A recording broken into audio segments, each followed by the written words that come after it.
Bismillahirrahmanirrahim. Assalamualaikum warahmatullahi wabarakatuh. Yang saya hormati Dr. Muhammad Farhan bin Arifin selaku pensyarah saya dalam subjek ini, subjek hadis 1. Saya Muhammad Syamim bin Zahamrus E178240. InsyaAllah hari ini saya akan membuat video refleksi tentang sebuah hadis. Hadis yang saya pilih ialah hadis kedudukan 3 golongan yang menghadiri majlis ilmu.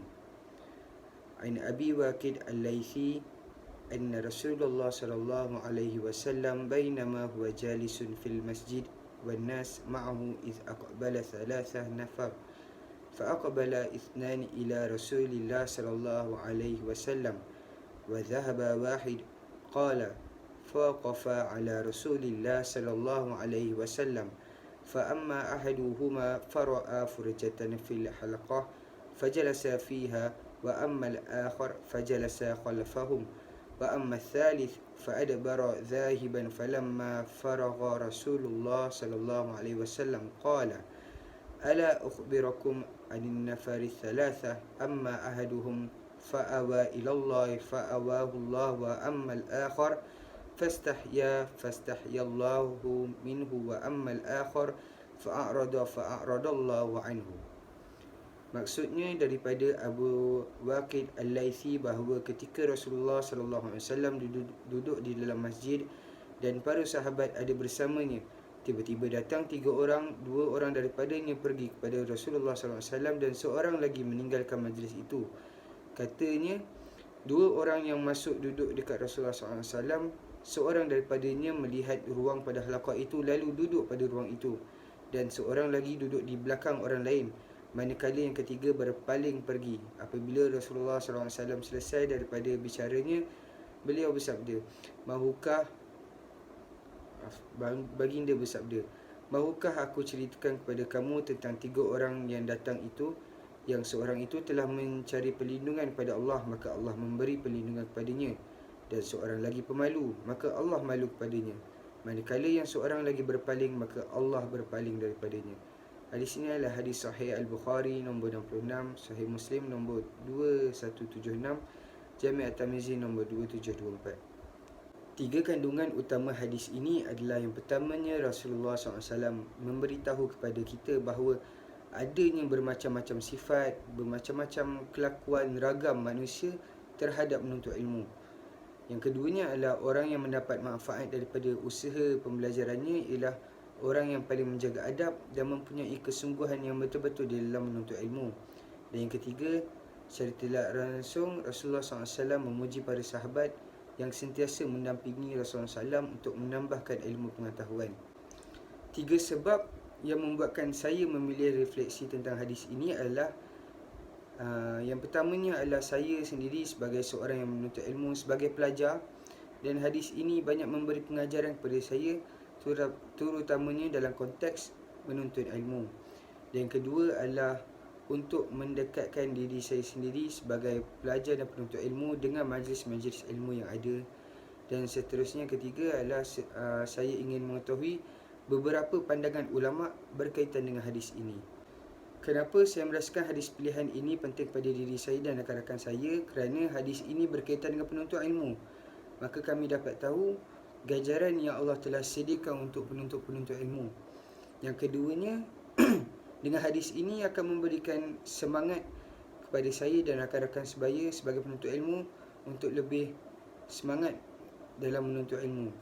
Seterusnya, 4 perkara baru yang saya belajar dalam mengenai hadis ini dan ianya menjadi unik pada diri saya adalah yang pertamanya, hadis ini sangat jelas. Rasulullah SAW telah menceritakan tentang 3 golongan tersebut. Rasulullah menceritakan satu persatu tentang 3 golongan tersebut. Yang kemudiannya, saya dapat tahu betapa pentingnya keikhlasan dalam diri kita ini untuk menuntut ilmu. Yang ketiga, hadis ini mengajar kita tentang adab-adab menuntut ilmu yang perlu dijaga di dalam majlis ilmu, sesuatu majlis ilmu tersebut. Dan yang terakhir sekali ialah hadis ini juga mendidik saya supaya tidak melepaskan peluang untuk menuntut ilmu di mana ada majlis-majlis ilmu pergi, dan apabila dalam majlis ilmu duduklah di depan agar kita lebih fokus dan dapat apa yang ingin ceramah tu yang sampaikan. Seterusnya, harapan dan perasaan saya tentang kemampuan diri saya melaksanakan sabda Nabi Muhammad SAW tersebut dalam kehidupan seharian saya ialah harapan saya agar selepas ini saya lebih rajin untuk menghadiri majlis-majlis ilmu yang ada, dan kemudiannya tidak malu untuk menghadiri majlis ilmu. Dan kadang-kadang kita merasa segan dan takut untuk duduk di hadapan. Jadi insya-Allah selepas ini saya akan duduk di bahagian hadapan, dan supaya saya lebih fokus dan memberi perhatian kepada menceramah, kerana tiada kerugian dalam kita membuat kebaikan, insya-Allah. Selain itu, saya juga boleh mendengar ceramah-ceramah yang ada di YouTube, di Facebook, sebab sekarang pelbagai cara untuk kita menuntut ilmu. Jikalau kita tidak dapat menghadiri majlis ilmu di kuliah-kuliah di masjid atau sebagainya, kita boleh mendengar ceramah-ceramah di media sosial.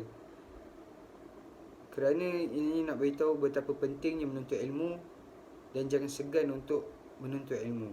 Dan lagi sekali, tindakan-tindakan yang seterusnya yang saya akan lakukan bagi menjadikan sabda Nabi Muhammad SAW itu sebagai solusi atau panduan dalam kehidupan diri saya. Yang pertamanya, insya-Allah saya akan menyampaikan hadis ini kepada rakan-rakan terdekat, keluarga dan sesiapa saja.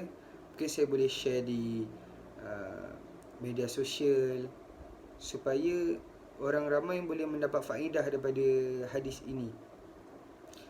Dan secara tidak langsung, hadis ini adalah untuk peringatan mereka dan diri saya sendiri, supaya saya lebih beringat setelah saya sharekan hadis ini kepada orang ramai.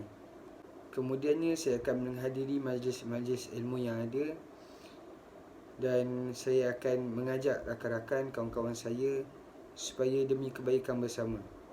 InsyaAllah itu saja refleksi saya terhadap hadis ini. Assalamualaikum warahmatullahi wabarakatuh.